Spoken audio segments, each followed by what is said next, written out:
और बच्चों, अपने YouTube चैनल हिंदी बोर्ड शिला इस पटल पर आप लोगों के आह्वान से मैं उपस्थित हूँ और चूँकि पटल पर आ गया हूँ इसलिए हम आपका भी स्वागत करते हैं, आह्वान करते हैं।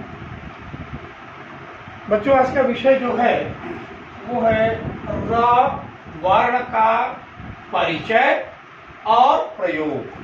दो टॉपिक है इसमें, र का परिचय और र का प्रयोग विधा। ये प्रयोग कैसे कैसे होते हैं। एक्चुअली आप लोगों में से ही कुछ हमारे प्रिय विद्यार्थियों ने ये डाउट्स सामने रखा कि गुरुजी र वर्ण के विषय में हम लोग बहुत गलतफहमी में फंस जाते हैं, वो क्लियर नहीं होता। तो प्लीज आप एक क्लिप र वर्ण के ऊपर डाल दें ताकि हम लोगों का र से संबंधित जो डाउट्स है वो क्लियर हो जाए, परिचय हो जाए और आगे फिर किसी तरह का भ्रम होने की स्थिति न रहे। तो आप ही लोगों के इस ऑर्डर भी कहूँगा खैर ऑर्डर बहुत भारी हो जाएगा, ऑर्डर नहीं, इच्छा। तो आप लोगों की इच्छा की पूर्ति करते हुए मैं आज इसी विषय को आपके सामने उद्धृत कर रहा हूं। थोड़ा सा यहाँ पर विषय का आपको विस्तार दिखेगा।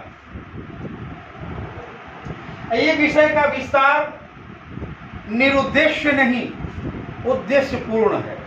कारण कि आप लोगों के पटल पर सभी विद्यार्थी एक ही परीक्षा के परीक्षार्थी नहीं हैं।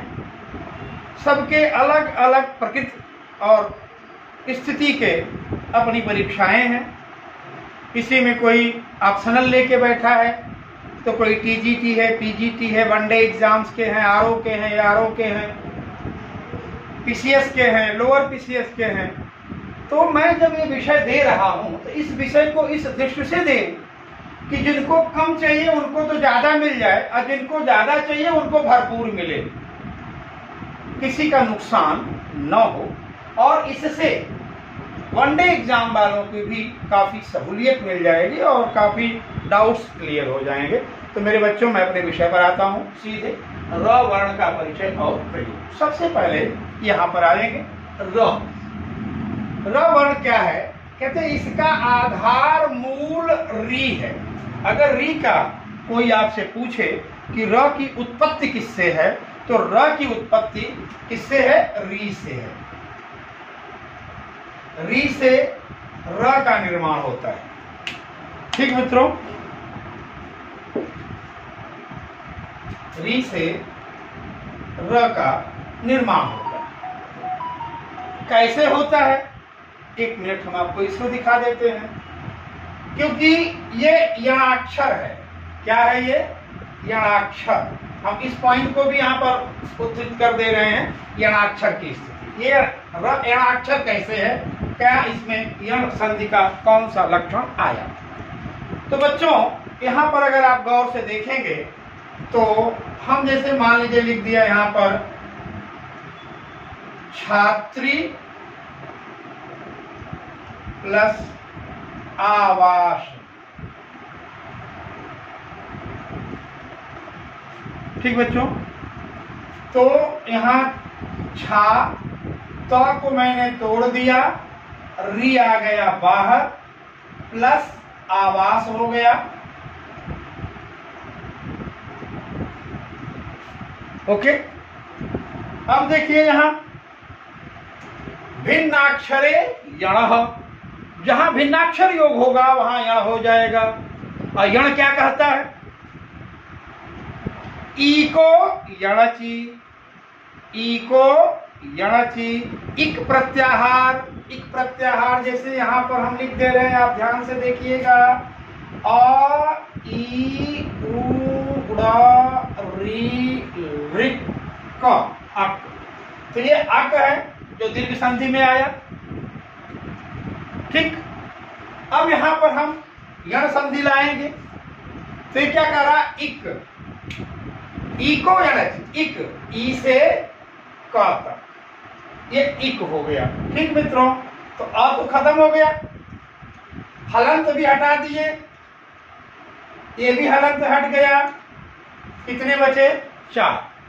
तो कह रहा है इक का यण, यण का मतलब हो गया या वा रा ला में प्रयोग, यानी ये इनमें परिवर्तित हो जाता। इको यणच, यण संधि क्या कहती है? इको यणच, इक का यण में परिवर्तन, इक प्रत्याहार के वर्ण यण प्रत्याहार में परिवर्तित हो जाते हैं।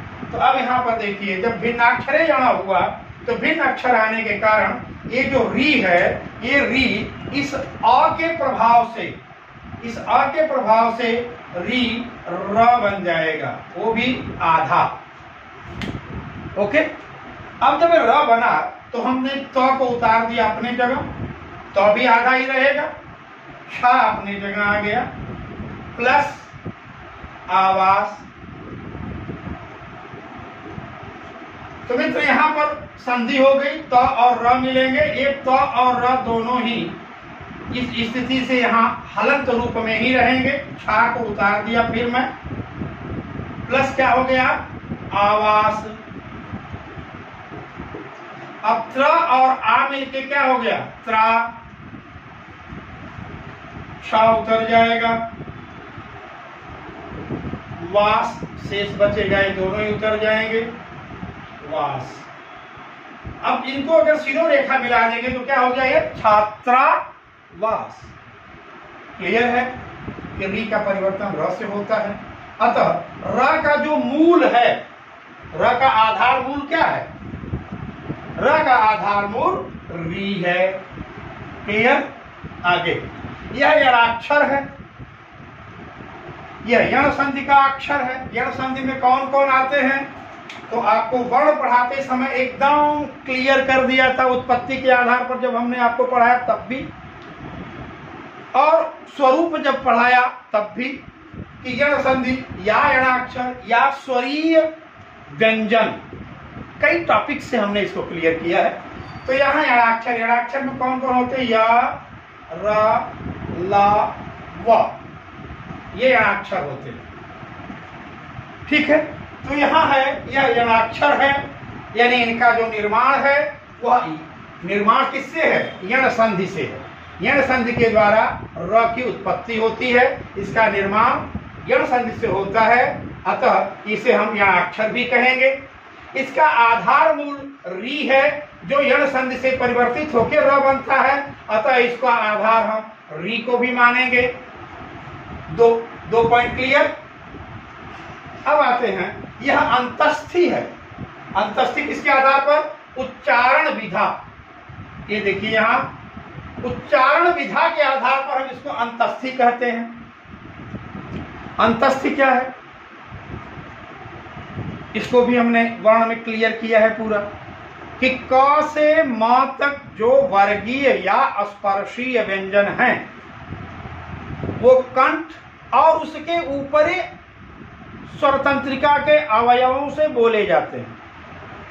यानी सबसे पहले हमने शुरू किया क से, वो कंठ से हुआ, च वर्ण को हुआ, तालु पर हुआ, तो ट पर आया, मूर्धा हो गया, और इसके बाद त आया, दंत हो गया, और सबसे बाहर निकल आया प पर, तो ओष्ठ हो गया। यानी कंठ के ऊपर ही क्रमशः बाहर निकल गए इन 25 वर्णों का उच्चारण करते समय। पर यह अलावा ये क्या है? कंठ के निचले हिस्से से उच्चरित होते हैं। इनका जो उच्चरित वायु है ये कहां से? नाद से उठता है, सीधे प्रकट हो जाता है।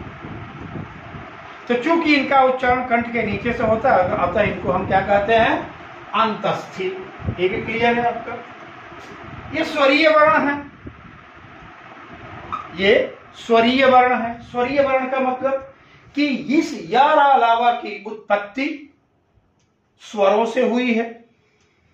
ठीक, स्वरों का मतलब हुआ ई से या बना, री से र बना, री से ला बना, और ऊ से व बना। इको यणच, इक का यण में परिवर्तन, इसलिए ये क्या है? स्वरीय व्यंजन है। यहां पर जो आपको कहा गया कि ये स्वरीय व्यंजन है, ये भी अपनी जगह क्लियर है। अब आइए, यह अस्पर्शी है। इनका अगला परिचय क्या है कि र अस्पर्शी है, यानी हमारी स्वतंत्रिका के किसी भी अवयव को बिना स्पर्श किए र वर्ण की उच्चरित वायु प्रकट होती है।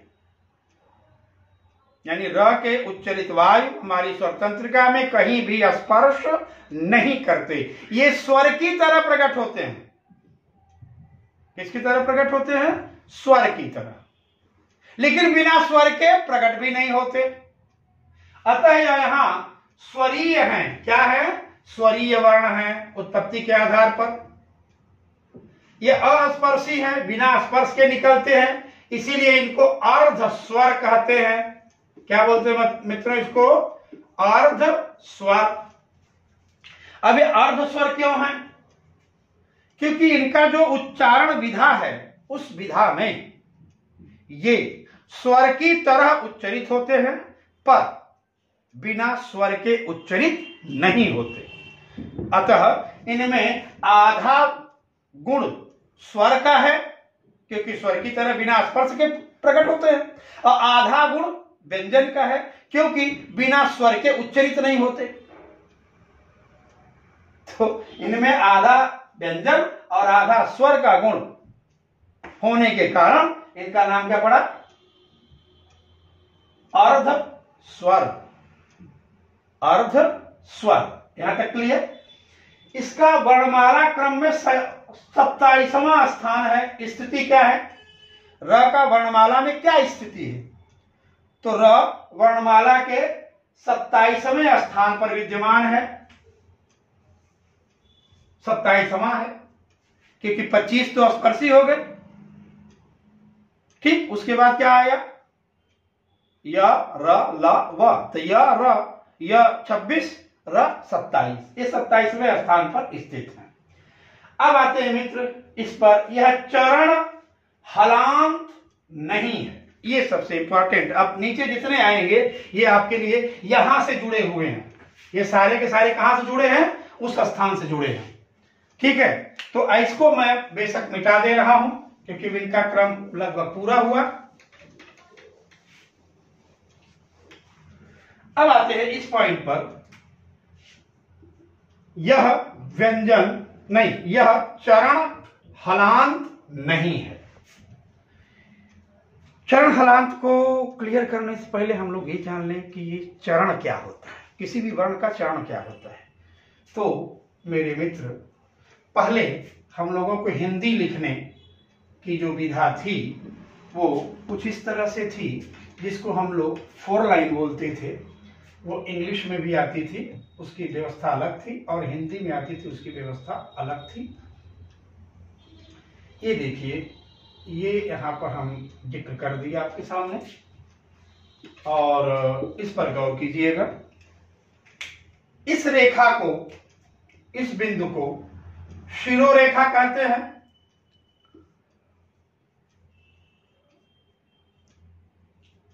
ये शिरोरेखा है। ये जो बिंदु है इसको हम मध्य रेखा कहते हैं, मध्य रेखीय। जब स्वर आप पढ़े होंगे शिरोरेखा के आधार पर स्वरों का भेद, तो उसके 5 भेद बनाए गए थे, और वो 5 भेद में कौन शिरोरेखीय स्वर हैं, कौन चरण रेखीय स्वर हैं, कौन मध्य रेखीय स्वर हैं, ये क्लियर किया हूं बिल्कुल एकदम। अगर वो क्लियर ना हो तो आप उसको डाउट रूप में आप हमसे पुनः पूछ सकते हैं। तो मध्य रेखी हो गया, और ये जो पॉइंट है ये चरण रेखा हो गई।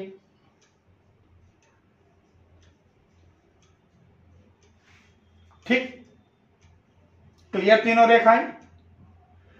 अब ध्यान से देखिए कि इस वर्ण में हम क लिखेंगे तो उसका हलंत यहां लग सकता है। किसी भी वर्ण को लिखेंगे, मात्र र को छोड़कर कोई भी वर्ण अगर हम लिख रहे हैं तो उसके चरण यानी इस रेखा पर हलंत लग के उसको व्यंजन बना सकते हैं। पर र एक ऐसा वर्ण है कि जिसके चरण पर हम र नहीं लगाते, कारण कि र स्वरहीन होते ही रेफ बन जाएगा। क्या बन जाएगा? रेफ। रेफ मतलब वो शिरोरेखा में चला जाएगा, ऐसे। बस समझिए आप। बाकी जो वर्ण हैं वो अपने स्थान पे ही रहेंगे। अगर हम हलंत लगा रहे हैं, उनके चरण पर हलंत दे रहे हैं, तो व्यंजन बन के अपने स्थान पर विद्यमान रहेंगे और वो हलंत उनके चरण में दिखेगा। पर र एक ऐसा वर्ण है कि अगर उसके चरण पे हम हलंत लगा रहे हैं तो वो रेप बन करके दूसरे वर्ण के ऊपर जाके बैठ जाएगा, अपने स्थान पर नहीं रहेगा। इसलिए ये क्या है कि चरण हलांत नहीं है, यानी चरण से, इसके चरण पर हल का चिन्ह लगाने से ये वर्ण अपने स्थान पर नहीं रहेगा। ठीक है ना? अब आगे चलते हैं। ये क्लियर हुआ? चरण हलांत नहीं है ये, यानी इसके चरण पर हम कभी भी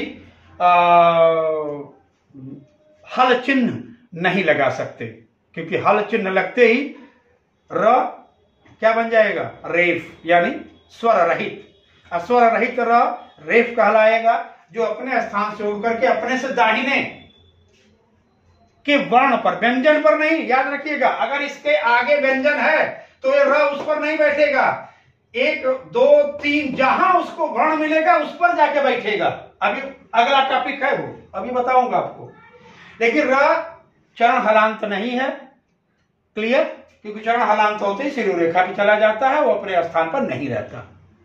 मित्रों, अब आगे चलते हैं। यह व्यंजन सायुज्य रहित है। याद रखना, यह व्यंजन क्या है? सायुज्य रहित। अब सायुज्य क्या है भाई? यह र व्यंजन की दशा में किसी भी व्यंजन से मेल नहीं खाता। र व्यंजन की दशा में किसी भी व्यंजन से मेल नहीं खाता।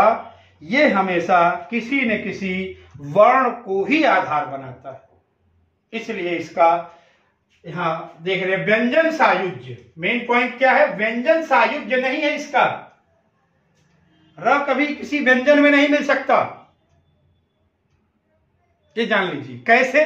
जैसे मान लो कि मैं यहां पर व्यंजन सायुज्य दिखाऊं। हम यहां लिखे वर्ण्य। क्या लिखा मैं? वर्ण्य। अब इसका विच्छेद कर रहा हूं, वर्ण का विच्छेद कर रहा हूं। व अ ण नहीं, र आएगा ना। र ड़ य अ, इसका वर्ण विच्छेद है। ध्यान दीजिए, वर्ण विच्छेद है। अब हम इसमें वर्ण बनाना शुरू किए। व और अ मिलकर के व बनेगा। र अपने स्थान पर है क्योंकि इसको कोई स्वर नहीं मिल रहा है। ड़ पर आते हैं, ये भी अपने स्थान पर है क्योंकि इसको भी आगे कोई व्यंजन और स्वर नहीं मिल रहा है। अब य और अ मिलकर के य बन जाएंगे। ध्यान दीजिए मित्रों, यहां पे अब देखिए, ये दोनों व्यंजन हैं। अब ये दोनों व्यंजन हैं नियम के अनुसार कि अगर र हलंत है तो अपने स्थान पे नहीं रहेगा। कहां जाएगा? अगले वर्ण पर। वो भी किस अगले वर्ण पर? जो वर्ण होगा, आधे वर्ण यानी व्यंजन पर नहीं टिकता है ये। अब मैं इसका यहां बना रहा हूं रूप, तो वह हो गया। आगे जो र है ये उड़ेगा, तो जब ये उड़ा तो ये ड़ पे नहीं बैठ रहा है, ये य पर बैठ रहा है जाके।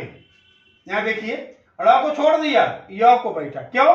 क्योंकि ड़ जो है ये व्यंजन है और यह क्या है? वर्ण है। इसलिए र वर्ण पर बैठेगा, र कभी व्यंजन पर नहीं बैठेगा।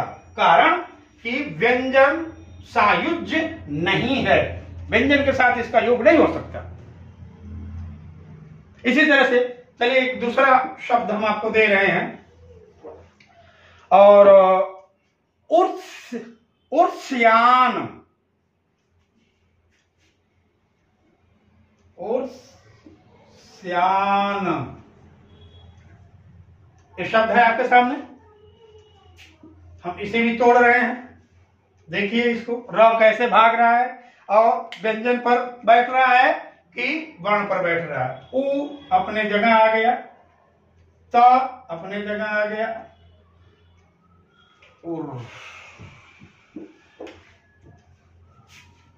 र अपने जगह आ गया, त अपने जगह आ गया, स अपनी जगह आ गया, य अपनी जगह आ गया, आ अपनी जगह आ गया, न अपनी जगह आ गया और अ अपनी जगह आ गया। ओके मित्र, अब देखिए ऊ को हमने उतार दिया सीधे, य और आ या हो गए, यहां न और अ ये भी न हो गए, क्योंकि इनको स्वर मिल रहा है, ये लोग उतर जा रहे हैं। अब ये आधा स है तो ये आधा स इसमें जुड़ गया, ये आधा त है ये इसमें जुड़ गया। अब ये र है, ये क्या है? र। र क्या है? स्वर रहित। स्वर रहित है तो क्या हो गया? रेफ। रेफ हुआ तो ये श्रीमान जी यहां न आके ये यहां से उड़ेंगे और सीधे यहां इस रूप में आ जाएंगे। ये यहां से उड़े, इनका स्थान कहां है? यहां है, लेकिन यहां से ये उड़ करके इस पर बैठ रहे हैं, न त पर बैठ रहे हैं न स पर बैठ रहे हैं। तो र अगर स्वर रहित है, उसके बाद चाहे कितने भी व्यंजन आए उन पर न बैठ के जो उसको पहला वर्ण मिलेगा उसके शिरोरेखा पर बैठेगा। इसलिए इसको क्या कहा जाता है कि ये व्यंजन सायुज्य नहीं है। ये क्लियर हुआ मित्रों? अब आते हैं यहां कि यह लुंठित या प्रकंपित वर्ण है, ये इसका विशेषण है, विशेषता है, याद रखना। र को लुंठित या प्रकंपित कहा जाता है, कारण कि पूरे वर्णमाला में र एक ऐसा वर्ण है जिसके उच्चारण में हमारी जिह्वा सबसे ज्यादा कांपती है। इस लक्षण या विशेषण के कारण इनका नाम क्या पड़ गया? प्रकंपित या लुंठित। ये उनका विशेषण, उच्चारण विशेषता है, उच्चारण की विशेषता है, अतः उनको हम लुंठित या प्रकंपित कहते हैं। ठीक है, यह रेफ भी कहलाता है, र को रेफ भी कहते हैं। कब? जब र स्वर रहित होता है। स्वर रहित र को रेफ बोलते हैं, जो ऊपर जाकर के शिरोरेखा पर बैठता है।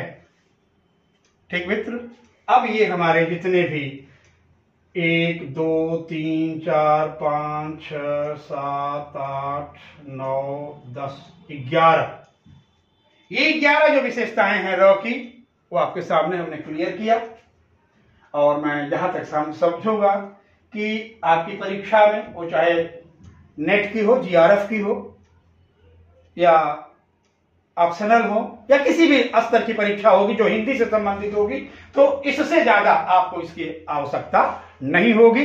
और उसको हमने आपके स्थिति और अपने स्थिति को समानता करते हुए क्लियर किए हैं, और आशा करता हूं कि ये पॉइंट्स आपको क्लियर हो गए होंगे। अब हम आते हैं अपने मुख्य विषय पर, इसको भी जल्दी से हम लोग क्लियर कर लें। यह है प्रयोग। जब प्रयोग की दशा में, र के प्रयोग की दशा में आते हैं, तो र का प्रयोग 2 स्थिति में होता है। ठीक है मित्र, कौन कौन सी स्थिति है इसको देखिए, और कैसे कैसे वहां बनेगा, बाकी तो सब आप लोग कर ही रहे हैं।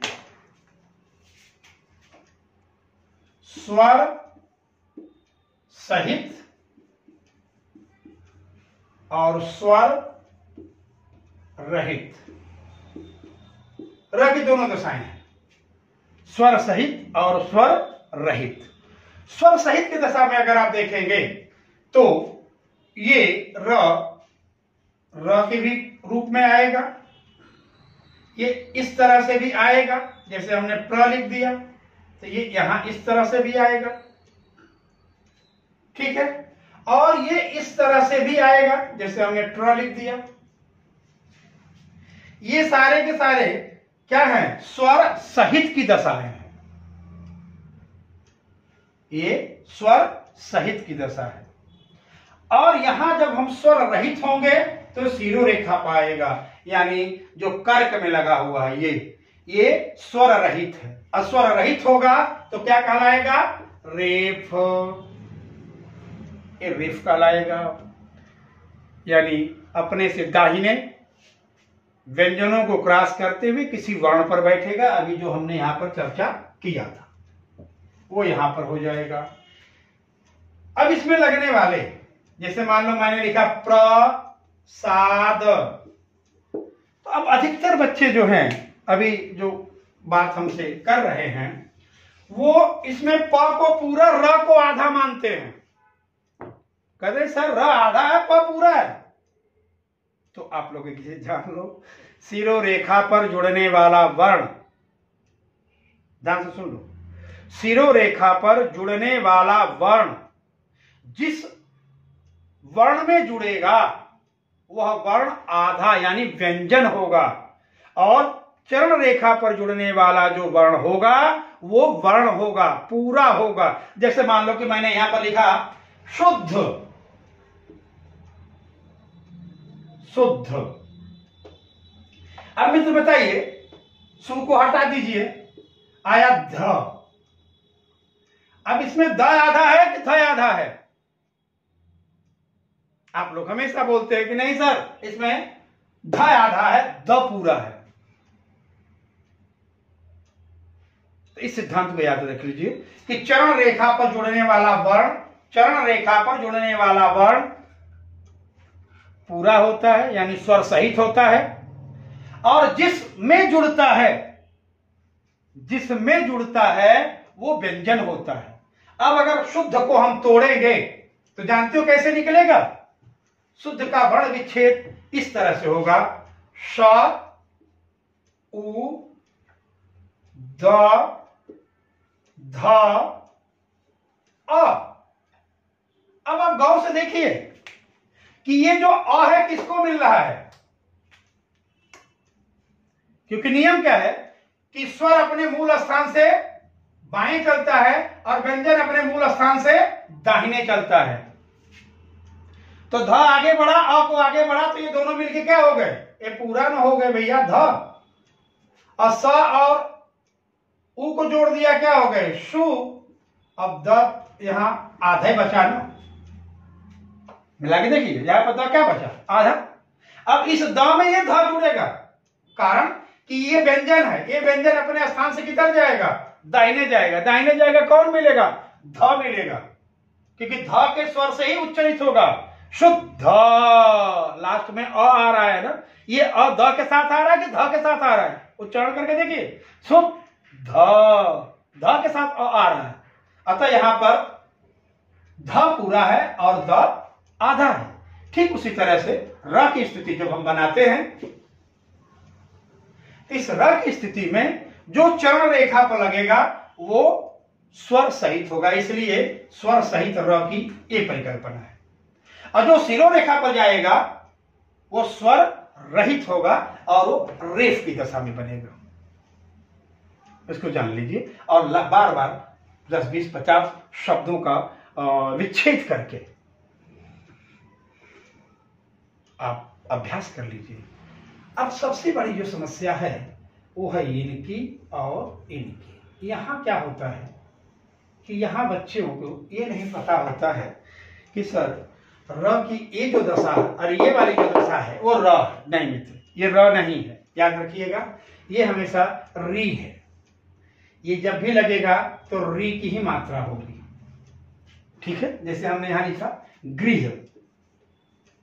अब ये इसको अगर तोड़ेंगे तो ग प्लस री प्लस ह प्लस अ, यहां र नहीं आया, री आया। ठीक है, बच्चे क्या काम करते हैं, पढ़ना है गृह, अब बोलना है उनको गृह मंत्रालय, तो अधिकतर लोगों को मैं सुना हूं, अपने बच्चों में भी देखा हूं कि गृह मंत्रालय हो गया। वृक्ष बोलना है तो उसको वृक्ष बोलते हैं, क्योंकि उनको भाव यही भाव है कि नहीं ये र की मात्रा, इसलिए र जोड़ करके उसके साथ बोलते हैं। ये गलत प्रोनाउंसिएशन है मित्रों, कभी आप इस गलतफहमी में मत आइएगा कि ये र है, ये एक्चुअली स्वर है री, इसलिए गृह होगा, ग्रह नहीं होगा, कृपा होगा, कृपा नहीं होगा। इन चीजों को आप विशेष रूप से गौर कीजिएगा। अब आते हैं यहां पर ट। ये एक ऐसा बिंदु है बच्चों जो अधिकतर इंटरव्यू में, जो भी हिंदी लिए हुए बैठा हुआ है उसका इंटरव्यू में ये जरूर पूछा जाता है। 4-5 चीजें आती है पूछने को, जैसे तीनों श है, इन तीनों श का उच्चारण बताइए और उच्चारण करके बताइए। हम लोगों को बोलना है कक्षा, हम बोलते हैं क्या कक्षा। हमको बोलना है क्षत्री, अब बोलते हैं छत्री। उसको क्षमा कर दो, क्षमा नहीं है क्षमा है। क्षमा क्षमा में बहुत बड़ा अंतर है, दोनों का वर्ण साहित्य भिन्न भिन्न है। और हिंदी की एक विशेषता है कि जो बोलोगे वही लिखोगे। अगर आप गलत बोल रहे हो तो जीवन में आप सही नहीं लिख सकते हो। इसलिए हिंदी का प्रोनाउंसिएशन सबसे अनिवार्य विषय है और इसीलिए इंटरव्यू में ये अधिकतर लोग पूछते हैं। आज आप लोगों की ये जो पटल है हिंदी बोधशिला, जहां आप लोगों ने मुझे खड़ा किया है, इस पटल से मैं अपने विद्यार्थियों के संभावित भाषा से संबंधित हर एक समस्या का निदान करना चाहता हूं, ताकि मेरे प्रिय विद्यार्थी कहीं पर भी इंटरव्यू देने, परीक्षा देने जाएं तो हिंदी उनके लिए मातृभाषा है तो माता की तरह मदद करे, न कि किसी विषय की तरह उनको हेडेक लाए। नहीं, ये मातृभाषा है, ये माता की तरह आपकी हेल्प करे। ये मेरी जिम्मेदारी है कि इसको हम आपको मां बना करके आपके सामने प्रस्तुत करूं। और कब? जब विषयों को आप अच्छे से जानें और हम अच्छे से जनाएं, बताएं। एक तो गाना है ना कि वे क्या सिखाएंगे राह, वो क्या दिखाएंगे राह मुझको, जिन्हें खुद अपना पता नहीं। तो कम से कम तुम्हारे चैनल ये हिंदी बोधशिला पर ऐसा कोई अनभिज्ञ मार्गीय तो नहीं है ना। इस नाते उसके पास जो कुछ भी है वो सब उड़ेल देगा आपके सामने। बस शर्त है कि आप ईमानदारी से उसे लें। तो आइए मित्रों, जो मेन समस्या है यहां, जो सबसे ज्यादा प्रश्न बनते हैं और पूछे जाते हैं, तो पहला चीज कि ये स्वर सहित है, हम इसे मिटा दे रहे हैं। अब केवल उसकी व्याख्या हम कहेंगे मित्र, उसको आप देखिए। अब जैसे मान लो हमने लिखा ड्रम, ड्रम, अब इसमें लगने वाला जो र है ये स्वर सहित है, स्वर रहित नहीं है, कारण ये चरण रेखा पर लगा हुआ है। अब ये जो ड्र है ये ड्र र नहीं है, इसको ध्यान दीजिए। इस ड्र में हम मित्र, ये अभी मैं क्या बोला कि चरण रेखा पर लगने वाला र स्वर रहित होता है और जिस वर्ण में लगता है वो वर्ण स्वर रहित होता है। तो ड्रम लिखने के लिए सबसे पहले तमीज में हलंत लगाएंगे।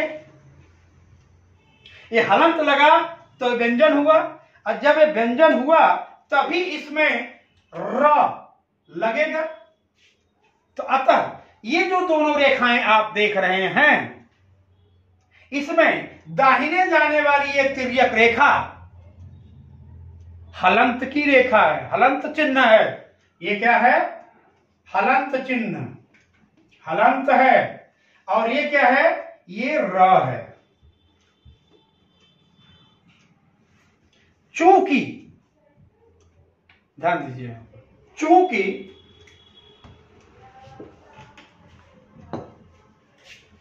ट, ठ, ड, ढ ये वर्ण चरण रहित हैं, इनमें चरण नहीं है। जैसे हमने लिखा क तो इनको हम डंडा खींच सकते हैं, ख तो इनको खींच सकते हैं, ग तो इनको खींच सकते हैं, ठीक है ना। छ तो इनको खींच सकते हैं, द तो इनको खींच सकते हैं, तो सब में हम डंडा खींच सकते हैं, लेकिन क्या ट ठ ड में डंडा खींच पाओगे? नहीं खींच सकते। अतः यह क्या है? चरणहीन वर्ण है। और जब चरणहीन वर्ण है तो उनको व्यंजन बनाने के लिए हमको व्यंजन का चिन्ह देना अनिवार्य है। अतः यह जो चिन्ह है ये हलंत का चिन्ह है, ये र नहीं है।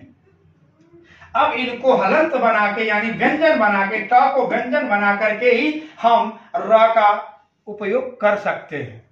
अतः यहाँ यह रेखा र है, यह रेखा हलंत है।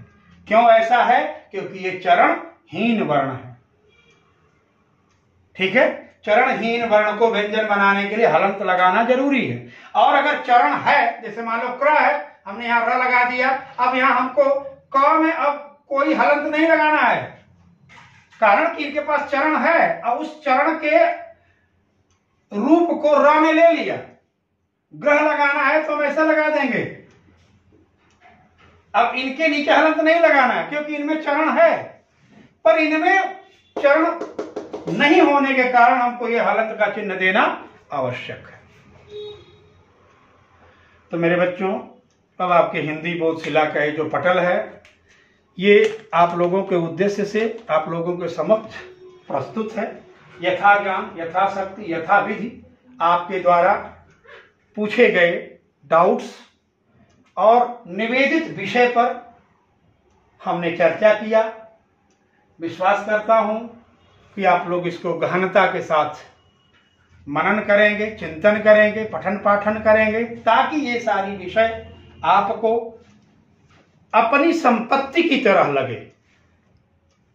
मेरे बच्चों, जैसे किसी के भी संपत्ति को बिना बायनामा रजिस्ट्री कराए अपना नहीं बनाया जा सकता, उसी तरह से किसी भी गुरु द्वारा प्रदत्त ज्ञान को बिना अभ्यास के अपना नहीं बना सकते। अगर अभ्यास करोगे तो जो दिया हो आपका हो जाएगा परमानेंट, और अभ्यास नहीं करोगे तो हफ्ता भर 10 दिन के बाद वो वापस लौट आएगा मेरे पास। तो मैं आप लोगों से एक आग्रह करूंगा, अपेक्षा रखूंगा कि आप लोग इसका अभ्यास कर लेंगे और ये आपकी अपनी संपत्ति हो जाए, क्योंकि ये शिक्षा है। अनभ्यासे विषम विद्या अजीर्णम भोजनम विषम, विषम सभा दरिद्रस्य वृद्धस्य तरुणी विषम। वह विद्या जिस पर अभ्यास नहीं किया जाता वह विष की तरह बुरी लगती है, और जब अभ्यास होने लगती है तो वही विद्या अमृत की तरह रुचिकर लगती है। तो मैं चाहूंगा कि यह विद्या आपको रुचिकर लगे और आप अभ्यास करें। अब हिंदी बोध शिला का यह पटल आपको धन्यवाद देते हुए विषय का पटाक्षेप करता है।